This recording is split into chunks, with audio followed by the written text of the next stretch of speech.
صاحب زرقانی نے لکھا ہے کہ ایک دن حضور سیر کرتے کرتے باہر کھلی وادیوں میں تشریف لے گئے. وہاں ایک چراگاہ میں وفد طارق رکا ہوا تھا اور ان کے اونٹ وہاں چل رہے تھے. ایک سرخ رنگ کا اونٹ حضور کو پسند آ گیا. اہل قافلہ سے کہا کہ اونٹ بیچتے ہو؟ انہوں نے کہا بیچتے ہیں. حضور نے پوچھا انہوں نے نہ بھی بیچنا ہوتا تو کہا بیچتے ہیں.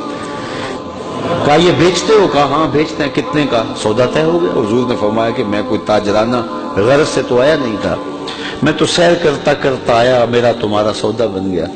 اب یہ اونٹ مجھے دے دو اور میں اپنے شہر میں جا کر اس کی قیمت تمہیں بھیج دے. تو نے کہا میں منظور ہے. حضور نے اونٹ پکڑا, چل دیے. وہ حضور کو دیکھتے رہے. جب نظروں سے اوجھل ہو گئے تو دل پر ہاتھ رکھ کے کھڑے ہو گئے. تھوڑی دیر کے بعد سکتے سے باہر آئے تو ایک دوسرے سے پوچھنے لگے, یار ایک شخص آیا اونٹ ادھار لے گیا, تم نے اس کا پتہ بھی نہیں پوچھا. جب کسی کو نقد سودا دیتے نا تو اس کا پتہ آپ پوچھنے کی ضرورت نہیں محسوس کرتے, لیکن ادھار دیں تو یا آپ اسے جانتے ہوتے ہیں یا درمیان میں کوئی ضامن ہوتا ہے یا کوئی چیز گروی رکھتے ہیں. تو کہا ایک شخص آیا, اسے تم جانتے نہیں, اس نے اپنا پتہ بھی نہیں بتایا, اونٹ بھی قیمتی اور وہ لے گیا. یار کسی نے اس کا پتہ ہی نہیں پوچھا, نہ اس نے کوئی شے گروی رکھی, نہ کوئی ضامن دیا, تو تم نے کسی نے بھی پتہ نہ پوچھا. ایک بولا یار جب وہ باتیں کرتا تھا منہ سے پھول جھڑتے تھے, میں تو اس منظر کو دیکھتا رہ گیا. دوسرا بولا یار میں تو اس کی زلفوں کے پیچ و خم میں کھو گیا. تیسرا بولا میں تو اس کی آنکھوں میں ڈوب گیا, کیا خوب سجن دیاں اکھیاں نے. کہا جو بھی ہوا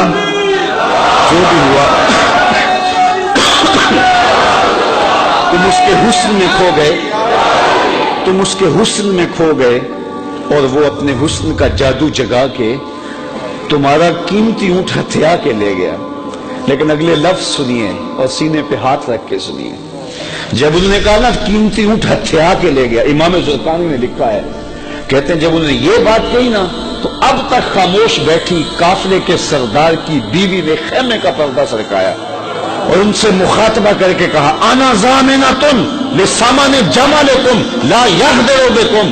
اگر وہ قیمت نہ دینے آیا تو میں ضامنہ ہوں, قیمت مجھ سے لینا, خبردار کسی نے اس کے خلاف بات کی تو. کہا اچھا تو اسے جانتی ہے؟ کہا واللہ میں بھی نہیں جانتی.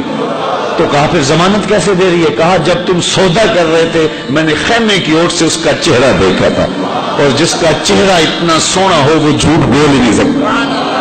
تھوڑی دیر گزری, حضور کے غلام آ گئے. قافلے والے کون ہیں جن سے ہمارے آقا نے اونٹ خریدا؟ انہوں نے کہا جی ہم ہیں. کہا کہ یہ حضور نے تمہاری ضیافت کے لیے کھجوریں بھیجی اور یہ رہی تمہاری قیمت. انہوں نے کہا قیمت تو بعد میں لیں گے, ہم تو خود بک گئے, ہمیں یہ بتا وہ پیارا رہتا کہاں ہے. تو انہوں نے بتایا وہ کھجوروں کا جھنڈ دکھائی دیتا ہے, یثرب, وہ مدینہ, یہ اس محبوب کا ڈیرا ہے. علامہ زرقانی لکھتے ہیں سارا وفد اٹھا اور جا کے حضور کے قدموں میں بیٹھ گیا, تیری تک کے ادامہ میں مرید ہو گئی. تو ایسا حسن اللہ نے اپنے محبوب کو دیا جو دیکھتا وہ دیکھتا ہی رہ جاتا. دیکھنے والے کہا کرتے اللہ اللہ, یاد آتا خدا دیکھ کے صورت تیری. دعا کرو اللہ ہمیں حضور کی زیارت نصیب فرمائے. یہ آنکھیں اس قابل تو نہیں ہیں, لیکن مالک تو کرم کر, ہم تیرے محبوب کا نام لے رہے ہیں, حضور کی زیارت دے دے.